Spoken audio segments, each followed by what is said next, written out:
Hi friends, నగరంలోని అత్యంత విలాసవంతమైన ఇంపీరియల్ మోటార్స్ కార్ షోరూమ్ బయట ఒక వృద్ధుడు పాత బట్టల సంచిని భుజాన వేసుకుని నిలబడతాడు. షోరూమ్ లోపల కోట్లాది రూపాయలు విలువైన BMW వంటి కార్లు మెరుస్తూ ఉంటాయి. వృద్ధుడు లోపలికి అడుగు పెట్టగానే సెక్యూరిటీ గార్డ్ అతన్ని అడ్డుకుంటాడు. ఇది ధనికులు వచ్చే చోటు, నువ్వు బయట పార్కింగ్లో కూర్చో అని అవమానిస్తాడు. దానికి ఆ వృద్ధుడు ప్రశాంతంగా చిరునవ్వుతో, నేను కస్టమర్నే, మేనేజర్ను కలవాలి అని చెప్తాడు. సెక్యూరిటీ గార్డులు అతని వేషధారణ చూసి, ఏ కార్ కొంటావు, సైకిల్ కారా అంటూ హేళనగా నవ్వుతారు. అయినా ఆ వృద్ధుడు ఏ మాత్రం చలించకుండా తాను లోపలికి వెళ్తానని నిశ్చయంగా చెబుతాడు. బయట జరుగుతున్న గొడవ విని senior sales executive Ritika Singh బయటకు వస్తుంది.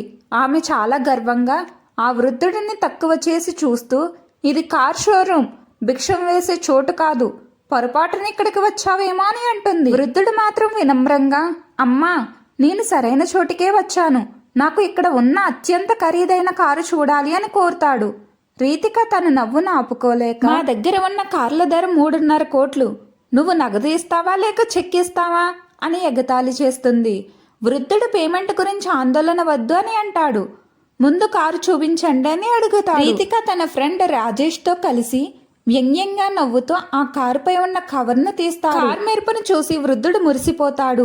ఒకసారి ఇంజన్ శబ్దం వినాలని కోరగా రాజేష్ చిరాకు పడుతూ, తాతయ్య, ఇందులో కూర్చోవడం కూడా నిషిద్ధం, ఇది కేవలం షోపీస్ మాత్రమే అని కఠినంగా మాట్లాడతాడు. అప్పుడు వృద్ధుడు, నీ యజమానిని పిలువు, అతనికి అర్థం అవుతుంది అని అంటాడు. రీతిక విసుగ్గా రిసెప్షన్ దగ్గరకు వెళ్లి జనరల్ మేనేజర్ విక్రమ్ రాథోడ్కి ఫోన్ చేస్తుంది.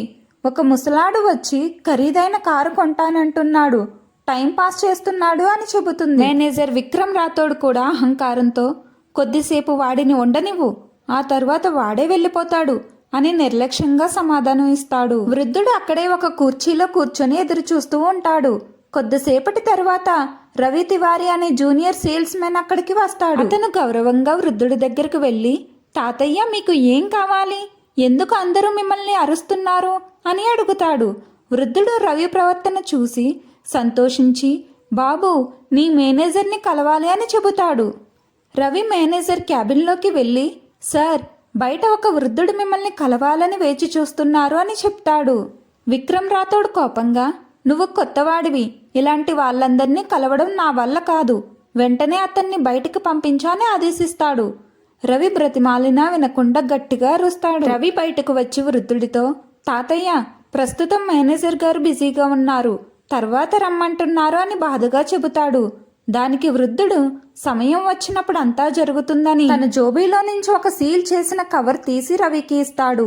ఇది మీ మేనేజర్కి ఇవ్వు, కానీ అతను ఒక్కడే ఉన్నప్పుడు మాత్రమే ఇవ్వాలి అని చెబుతాడు. రవి ఆశ్చర్యంగా ఆ కవరు తీసుకుంటాడు. వృద్ధుడు అక్కడ నుంచి వెళ్ళిపోతాడు. ఆ వృద్ధుడి కళ్ళల్లో ఏదో వింతైన మెరుపును చూసిన రవికి అతను మామూలు మనిషి కాదని అర్థం అవుతుంది. ఆ కవర్ రవి చేతిలో చాలా బరువుగా ఉన్నట్లు అనిపిస్తుంది. రవి ఆ కవర్ను తన జోబీలో భద్రంగా పెట్టుకుంటాడు. షోరూంలో పనులు జరుగుతున్న రవి మనసు మాత్రం ఆ కవర్ మీదనే ఉంటుంది. అదేమిటి, అందులో ఏముంది అని ఆలోచిస్తాడు. దాదాపు అరగంట తర్వాత షోరూం ప్రశాంతంగా ఉన్నప్పుడు మేనేజర్ విక్రమ్ రాథోడ్ క్యాబిన్లో ఒంటరిగా ఉన్నాడని గమనించి రవి లోపలికి వెళ్తాడు. సార్, ఆ వృద్ధుడు ఈ కవర్ మీకే ఇవ్వమన్నారు, ఒక్కరున్నప్పుడు మాత్రమే చూడమన్నారని కవర్ని మేనేజర్కి ఇస్తాడు. విక్రమ్ రాథోడ్ హేళనగా, ఏముంది ఇందులో, భిక్షం కోసం అప్లికేషన్ ఇచ్చాడని నవ్వుతూ ఆ సీల్ కవర్ని తెరుస్తాడు. ఆ కవర్లో ఒక తెల్లటి కాగితం ఉంటుంది. దానిపై, విక్రమ్ రాథోడ్, ఈరోజు మీ ప్రవర్తన చూసి నేను చాలా విషయాలు గ్రహించాను. రేపు ఉదయం 11 గంటలకు హెడ్ ఆఫీసులో కలుద్దాం, అక్కడ మీ షోరూమ్ భవిష్యత్తు గురించి నిర్ణయిస్తాను. ఎస్ షెకావత్ అని రాసి ఉంటుంది. ఆ పేరు చూడగానే విక్రమ్ రాథోడ్ ముఖం పాలిపోతుంది. షెకావత్ అంటే మరెవరో కాదు, ఆ షోరూమ్ ఫ్రాంచైజ్ ఓనర్లలో ఒకరు. వెంటనే రీతికాని పిలుస్తాడు. మనం నిన్న బయట కూర్చోబెట్టి అవమానించిన వృద్ధుడు ఎవరో తెలుసా, ఆయన సాక్షాత్తు షెకావత్ గారు అని గాబరా పడతాడు. వాళ్ళిద్దరూ తమ తప్పు తెలుసుకొని భయపడిపోతారు. రీతిక, సార్, ఆయన కార్పొరేట్ టీంకి కంప్లైంట్ చేస్తే మన పరిస్థితి ఏమిటి అని అడుగుతుంది. విక్రమ్ రాథోడ్ తన అహంకారాన్ని వదలకుండా, నేను ఒక ప్లాన్ చేస్తాను, ఆయన ముసలివాడు కాబట్టి ఎవరో ఆయన పేరు వాడుకుని నాటకం ఆడుతున్నారని అబద్ధం చెబుతాను అని అంటాడు. తప్పును కప్పుపుచ్చుకోవడానికి మళ్ళీ అబద్ధాలు ఆడాలని నిర్ణయించుకుంటారు.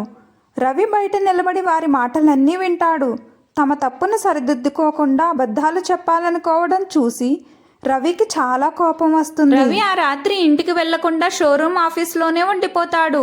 అతడు కంప్యూటర్ తెరిచి ఆ గ్రూప్ బోర్డ్ ఆఫ్ డైరెక్టర్స్ కు జరిగినదంతా ఈమెయిల్ రాసిస్తాడు. తన ఉద్యోగం పోతుందేమో అన్న భయం ఉన్నా నిజం చెప్పడమే ధర్మమని నాని భావిస్తాడు. తన పేరు రవి తివారి అని చివరిలో పేర్కొంటాడు. మరుసటి రోజు ఉదయం 11 గంటలకు అదే వృద్ధుడు మళ్ళీ షోరూమ్ ముందుకు వస్తాడు. అయితే ఈసారి ఆయన ఒంటరిగా రాలేదు. ఆయన వెనకాల 4 ఖరీదైన కార్లు, వాటిలో నుంచి నల్ల సూట్లు వేసుకున్న అధికారులు దిగుతారు. అది చూసిన సెక్యూరిటీ గార్డ్ రీతిక, రాజేష్ భయంతో వణికిపోతారు. విక్రమ్ రాథోడ్ కృత్రిమైన చిరునవ్వుతో బయటకు వచ్చి, నమస్తే సార్, నిన్న ఏదో పొరపాటు జరిగింది అని సర్ది చెప్పుకోవడానికి ప్రయత్నిస్తాడు. కానీ షేకావత్ గారు తన ఆజ్ఞాపించే స్వరంతో, తప్పు సిబ్బందిది కాదు విక్రమ్ రాథోడ్, నీ ప్రవర్తనలో ఉంది అని గంభీరంగా చెబుతారు.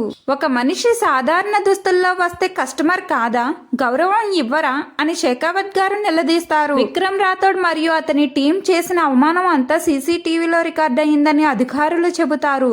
అది విన్న మేనేజర్ ముఖం వెలవెలబోతుంది. షేకావత్ గారు అందరి ముందు గట్టిగా అరుస్తూ, ఈ షోరూమ్ నేను 20 ఏళ్ల క్రితం 5 ఉద్యోగులతో మొదలుపెట్టాను. అప్పుడు మా లక్ష్యం కస్టమర్కు గౌరవం ఇవ్వడం. కానీ ఇప్పుడు ఇక్కడ అమ్ముడవుతున్నది కేవలం గర్వం మాత్రమే అని చెబుతారు. విక్రమ్ రాథోడ్ తన తప్పును క్షమించమని వేడుకుంటాడు. కానీ షేకావత్ గారు, చెడ్డ రోజులు మనిషి అసలు రంగును చూపిస్తాయి, నిన్న నీ అసలు రంగును చూశాను అని అంటారు.